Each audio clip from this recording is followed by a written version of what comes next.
Você já ficou sentado horas numa cadeira horrível? Aquela dor nas costas, pescoço emperrado? Trabalhar muito tempo na cadeira correta é completamente diferente disso. A Sophie Elements reclina até 150 graus, tem apoio na lombar ajustável, braço 3D e mesh respirável. Clica no link na descrição, usa o cupom GALEGO e vem sentir a diferença. Série nova no canal, vamos falar sobre conceitos importantes da programação em pouco tempo. O conceito de hoje é o índice do banco de dados. Quando você cria uma tabela no seu banco de dados, geralmente é criado um índice na sua chave primária. No caso do Postgres, isso sempre vai acontecer. Sua chave primária geralmente é um ID. Então já existe um índice que é criado no ID no seu banco de dados, você não precisa criar um índice para isso. Mas fica a pergunta, o que é um índice, para que ele serve, por que a gente cria ele? Um índice é uma estrutura de dados subjacente no seu banco de dados que vai ajudar a acessar esses dados de maneira mais rápida. SQL é tradicionalmente estruturado e orientado a linhas e colunas. Então, imaginando uma tabela que você tem ID, nome, e-mail, de repente created at, o seu banco de dados vai armazenar estes dados internamente. Ele vai armazenar o ID1, o nome Augusto, o e-mail aqui e a timestamp do created at. Para além disso, para além dessa estrutura, digamos assim, de base,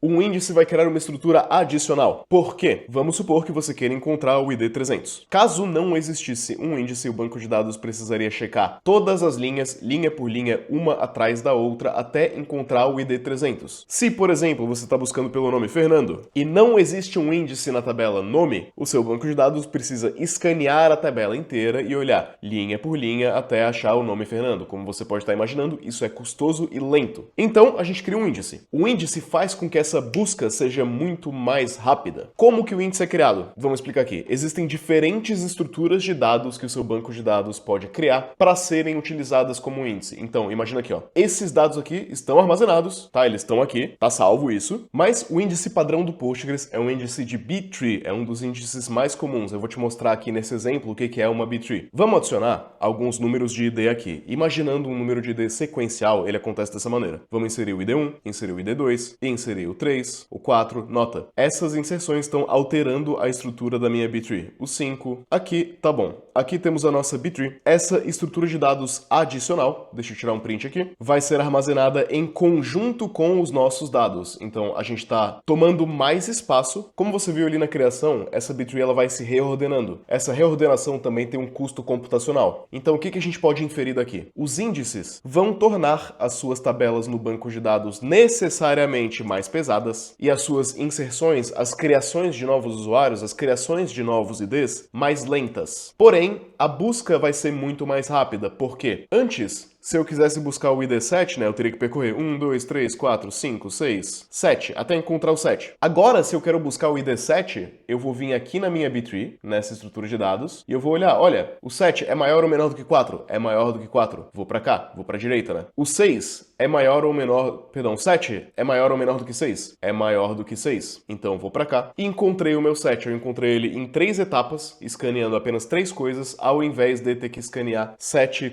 linhas aqui na minha tabela. Por isso, um índice torna a busca mais rápida. Como ele torna a escrita mais lenta e a busca mais rápida, a gente só vai querer criar um índice quando fizer sentido. Isso responde a pergunta comum de: por que não criamos índices em tudo? Bom, é porque, se a gente não executar muitas buscas em cima daquele índice, não vale a pena criar um índice naquilo. Uma das vantagens do índice de B-tree é que ele é muito bom para fazer range. Range. O que é range? Ah, encontra para mim todos os IDs entre 1 e 3. Nota que aqui na nossa imagenzinha eles ficaram juntinhos, ó. Todos os IDs entre 1 e 3 estão juntinhos por causa de como uma B-tree funciona. Isso vai funcionar para created at também. Se a gente criar um índice no created at, a gente vai conseguir encontrar com facilidade todas aquelas linhas que foram criadas entre determinado momento no tempo e determinado momento no tempo. Então, para buscas em range, B-tree é um tipo de índice muito bom. Agora, não é o único. Ele é o padrão, ele é o mais comum, mas ele não é o único. Existe também o índice hash. O que é um índice hash? Se você já estudou o que é um hash map ou um dicionário, ou key value, é a mesma coisa. Você vai ter uma chave, uma key, que vai ser um hash, e ela vai apontar para um valor. O nome Augusto, se eu passar por uma função hash, vai cuspir sempre o mesmo hash. Então vai existir uma tabelinha aqui, onde eu tenho a chave e o valor, e essa tabelinha aqui aqui vai ter todos os hashes de chave-valor, tá? Existe a possibilidade de conflito de hash, mas eu não vou falar sobre isso agora. Ele não funciona para range, ele não funciona para ordenação, ele não funciona para prefixo, o hash ele só funciona com um match exato. Então ele não vai ser bom caso eu queira procurar por nomes que começam com Augusto. Não funciona. Tem que ser match exato, tem que ser exatamente igual. Dito isso, se for para exatamente igual, o hash ele tem uma vantagem muito boa de velocidade. A velocidade dele é muito boa porque a complexidade média de busca num hash, ela é O de 1. Claro, existe conflito e tal, mas vamos ignorar isso. Hash é bom para esse caso de uso. Um índice muito comum também é o composite, composto, um índice composto de duas diferentes colunas. Então, de repente, eu vou criar um índice composto em cima de name e e-mail. Agora, o índice composto, por padrão, vai também ser um índice de bitree, ele vai também utilizar uma bitree, tá bom? São conceitos que não entram em conflito. O índice composto diz respeito apenas àquilo que vai ser indexado, né? A gente vai juntar essas duas colunas aqui, mas a estrutura de dados subjacente vai continuar sendo uma bitree. Ainda falando sobre índices, você pode criar índices que são únicos ou índices que não são únicos. Novamente, isso não entra em conflito com o fato de ser composto ou não, de ser uma bitree ou não. O índice único diz respeito apenas a se aquele campo vai ser único ou não para prevenir valores duplicados. Por exemplo, o ID, por padrão, ele é um ID único, né? Um identificador único que senão não tem propósito. Porém, se eu criar um índice no nome, eu posso muito bem criar um índice no nome que não é único, né? Muitas pessoas podem ter o nome Augusto. Existe também a possibilidade de criar um índice parcial, partial, ou filtered, né? Ou filtrado, em que a gente vai criar um índice apenas em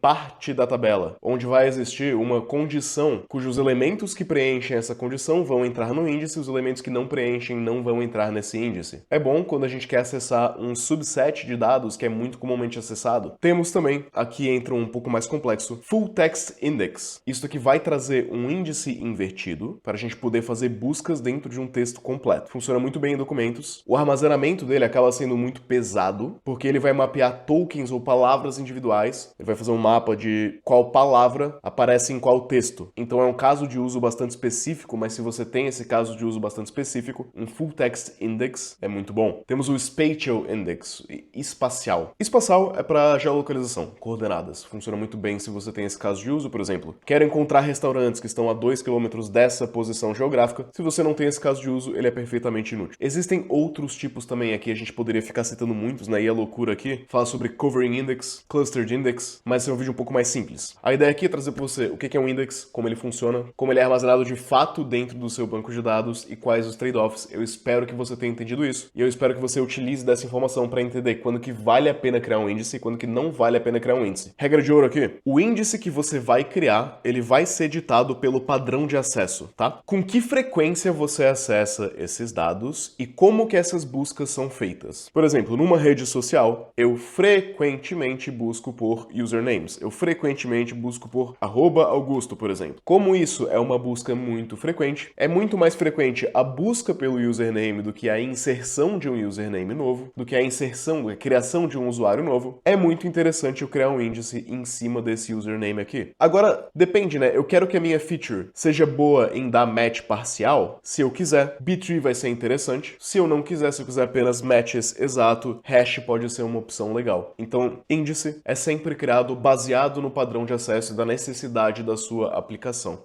Curtiu esse vídeo? Tamo há 5 dias sem falar sobre IA. Deixa um like, dá um subscribe se você quiser aprender sobre computação de verdade. De uma maneira simples, sem firula, eu espero que didática. Se você quiser aprender mais comigo, temos cursos aqui na descrição. A gente tem um curso de System Design, que eu falo bastante sobre índices em bancos de dados também, e sobre diversas coisas para te preparar para uma entrevista de System Design. E beijão, por hoje é isso.